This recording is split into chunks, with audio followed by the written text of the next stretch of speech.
Push that rock here with Simpson Math. Let's walk like an Egyptian.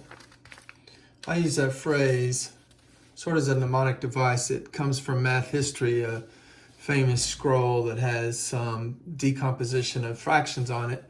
But it's also a nice mnemonic device. We all know the Egyptians were polytheists. They believed in many gods.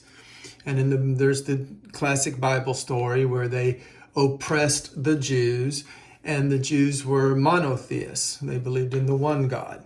So whenever I have a situation where I have a polynomial, that's the polytheist, over a monomial, that's the monotheist, and it's on top, so it's the polynomial's on top, so it's oppressing the monomial, I think I can walk like an Egyptian, which means I can decompose the fraction.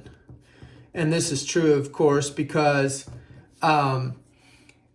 these two fractions have the same denominator, so I could put them together, and when you add fractions, you keep the denominator. So the square root of x becomes the denominator, and then you just add the numerator. So that definitely works, and we can simplify this, and we'll go ahead and do that. This is x to the 5 over x to the 1/2, plus x is the same thing as square root of x times square root of x.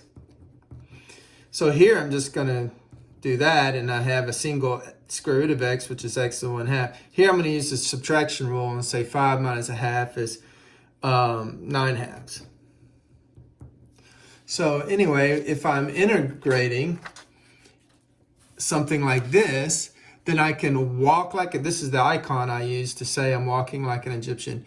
So I'll walk like an Egyptian and create these two fractions. And then we do the simplification that I did on the other page, and this becomes x to the 9/2 plus x to the 1/2 dx. And then I can just you can bust this up over the plus. So I can do this and then do that, and I can just use power rule each time. So add 1 to 9/2, you get 11/2, put the reciprocal out front. And add 1 to 1/2, you get 3/2 and put the reciprocal out front. And then don't forget your plus c. And you might go back to radical talk. I'm not sure it's worth it, but I guess I'll do it here. This 2 in the denominator of the exponent means square root of x, and it's to the 11th power. I can put the 11 out here or in here, it doesn't matter either way.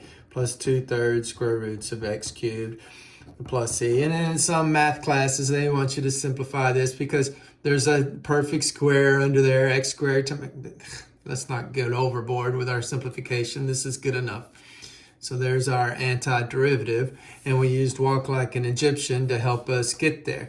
So when you have a polynomial over a monomial, that's a good time to walk like an Egyptian. Math made simple at Simpson Math.